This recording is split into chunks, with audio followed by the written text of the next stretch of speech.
Bristol Community College, Mathematics with Dan Avedikian, Math 011, Arithmetic, Section 3.4, Problem 30.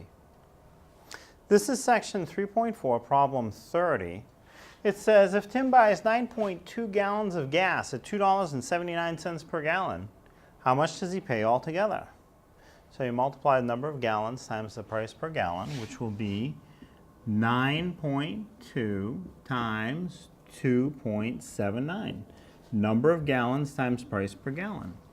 Now again, if you have a calculator, you can just run that into the calculator and you'll get your answer right away. I don't have a calculator to use, so I will multiply it out longhand. To do that, I like to write it vertically. I like to write the number with a greater number of digits, in this case 3 digits, with 2.79 as the top number. Doesn't matter. If I made the 9.2 the top number, I'd get the same answer at the end. I just like this a little bit better. So to multiply something like this, what you want to do is initially just ignore the decimals. Consider the multiplication problem to be 279 times 92. Just forget the decimals. Get the answer, then figure out where the decimal goes in the answer. So 2 times 9 is 18. For 18, write the 8, carry the 1. 2 times 7 is 14. 14 plus the 1 more that we carried is 15. So 15, write the 5, carry the 1. Then 2 times 2 is 4. 4 plus 1 more that we carried is 5. That takes care of the 2. Now for the 9, to start, we put a 0 to hold our place. 9 times 9 is 81. For 81, write the 1, carry the 8. 9 times 7 is 63. 63 plus the 8 more that we carried is 71. For 71, write the 1, carry the 7. Then 9 times 2 is 18.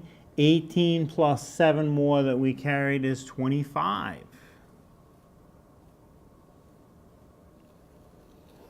Now I can add those results together. 8 plus 0 is 8. 5 plus 1 is 6. 5 plus 1 is another 6 again. Nothing plus 5 is 5. And nothing plus 2 is 2. So without the decimal, I'd have an answer of 25,668. But because of the decimal, the answer is not nearly that big. So where does the decimal go? Go to the question, count how many places you have altogether after the decimal in your question. If you count it up, 1, 2, 3 places after the decimal in the question. I need the same number of places after the decimal, in this case 3. 3 places after the decimal in my answer. So if I count in 1, 2, 3, the decimal would go between the 5 and the first 6. So my answer is 25.668. Now, because I do have some type of units of measure, namely dollars, right? What's the answer? This isn't how many gallons of gas were purchased. He purchased 9.2 gallons. The price paid, so this is in dollars.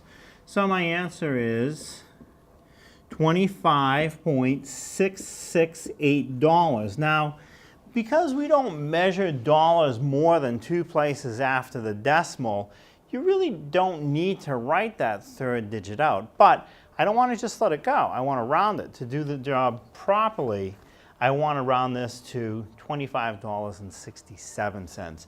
Because the 8's big enough, in order to round to 2 places, I have to bump the number that's 2 places in up by 1. So my final answer, how much did Tim pay for gas?